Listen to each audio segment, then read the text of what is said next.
What's up guys, M20 here and welcome back to another video.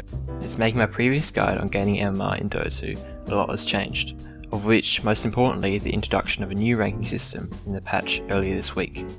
Over the course of this video I'm going to go over this new system, offering some points about calibration and general tips regarding how to go about improving your rank thereafter. So without further ado, let's talk about the new patch and calibration.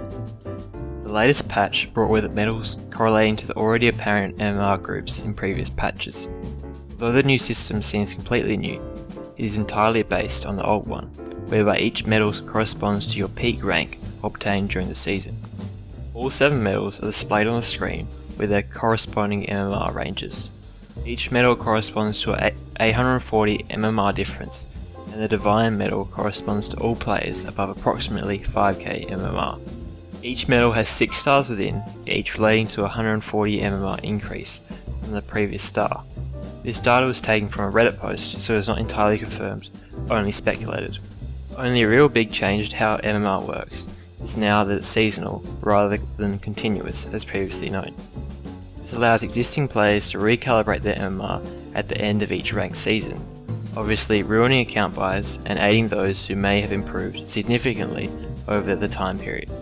Before calibrating, it is a good idea to look at some of the factors which are speculated to affect it. Of course, calibration is entirely based around your hidden MMR from unranked games. Other factors which affect your final MMR whilst calibrating include GPM, kill death ratio, whether you even win the game, as well as others. It is important to understand that your calibration games can only affect your real MMR so much. Although your performance in these games is important, it will only ever improve or reduce your MMR by around a couple hundred or so. If your hidden MMR is bad, then obviously you're going to end up with a low rank no matter how well you play. Now that that's out of the way, let's talk about how to make the most of your calibration games. Firstly, forgetting about the other factors for a minute, it is important to try and win the game. Factors such as high GPM, tower damage and a good KDA all come with a win.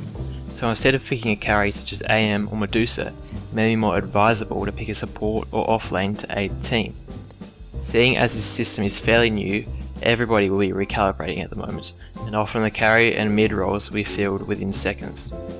Instead of arguing over getting a mid or safe lane to boost GPM and other factors, it may be better to let someone else get it in favour of them not tilting. When people are trying their hardest to win, it is quite easy for them to tilt, and then you will just end up losing because of this.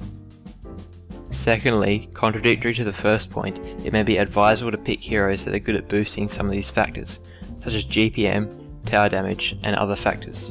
Within reason, picking anti-mage or Lycan to split push, or Naga to farm waves quickly may be a possible option to boost your MMR, as long as you're good at these heroes. However, if you're unfamiliar with these heroes, it may be better to pick comfort heroes, as you'll most likely check all these boxes assuming you're quite good on 1 or 2 heroes. One final note before we move on is the fact that you shouldn't be discouraged if you drop 300 or so MMR after calibration. In the first few days of the patch, it is clear that this is happening to most people. Take for example Sumail, who dropped around 2000 MMR from 8k to 6k over the course of his calibration games. This is my MMR? Wait, this is my MMR? Are you kidding me? Wait, I'm a 6k player? Are you kidding me? I'm a 6k player, guys. I'm a 6k player. Now that that's out of the way, let's talk about some general tips to improve MMR thereafter, which can be applied to every game you play. Before I begin, I want to say that these tips are ideal for newer players and those under 2k to 3k. I cannot necessarily speak on ranges such as 4k and above, because most of those players will already know about all this. Now without further ado, let's look at some of the tips you can use to increase your MMR. For starters, picking the correct hero to use in ranked is very important, as raised in the previous section on calibration. Although spamming one hero is not advised to improve your gameplay, it can sometimes be necessary if all you care about is gaining MMR. In the past, I've spammed heroes such as Ember, Wind Ranger and Faceless Void in order to gain MMR quite rapidly. Rather than spamming a single hero, it is advisable to create a small hero pool you are sufficient at that covers every position. Therefore, if you are required to play a support or mid laner, then you have it covered.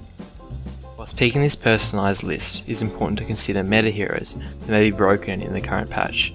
You should always look into counter picks to these common meta heroes and understand which heroes counter your own personalised pool. Another factor crucial to improving your MMR is to reduce your toxicity. If you are toxic throughout the game, then your team will ultimately tilt and you will lose the game because of this. Try to be supportive to your team and leave the flaming to go after the match has been completed. It's crazy how far being supportive on the mic whilst directing your team or telling them they did well in chat gets you.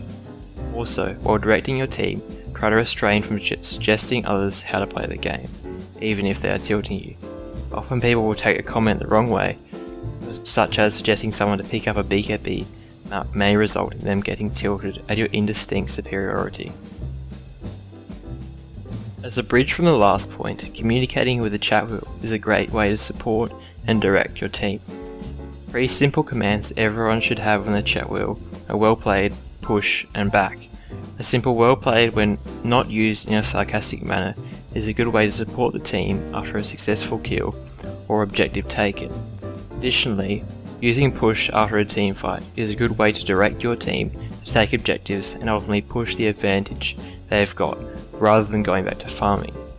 Using back or simply typing B in chat is a good way to stop your team from overextending and ultimately chain feeding, throwing away the win after a good push.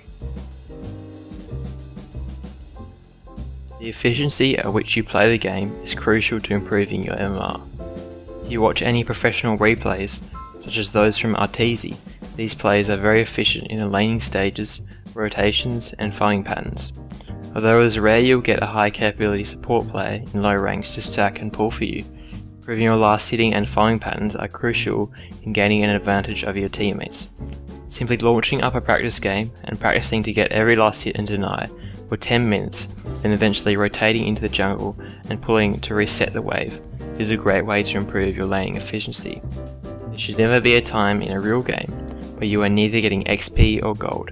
You should always be farming if you are not fighting. Always think of the next group of creeps you could farm or objective you could push down.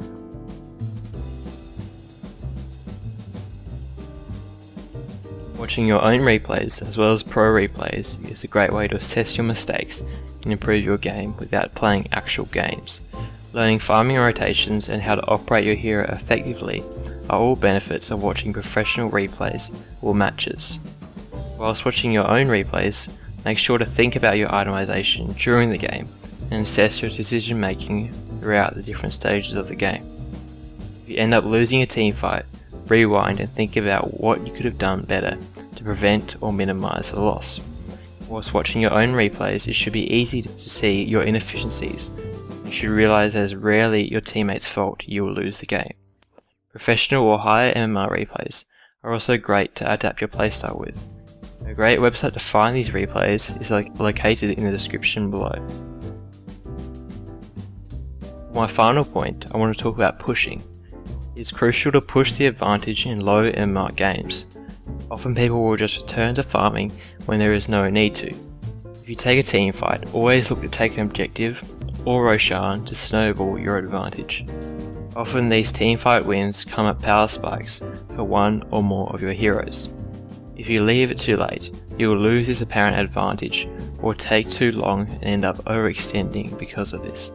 Picking heroes which can split push, such as AM or Nature's Prophet, or generally good pushing heroes, such as Luna, are great for this exact reason. These heroes promote this push, and often your teammates will follow you because of this.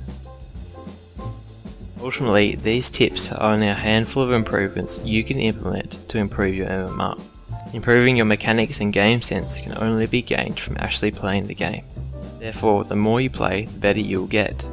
However, always remember that there is no trench, and bad players hold your enemy back as much as they do you. If need be, take a break and come back to it. I know it took me a good loss of 400 MMR to eventually gain 1000 MMR progressively thereafter.